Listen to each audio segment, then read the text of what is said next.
मनही द्रव्य देले सुमित्रा शिष्य हे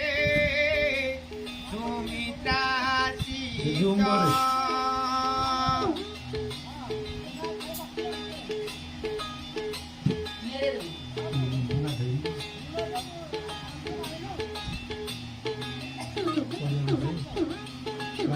मुंजी संतोष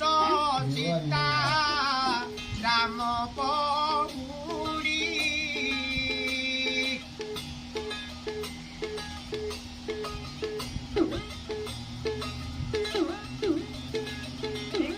अनंग कहे जड़ रे जड़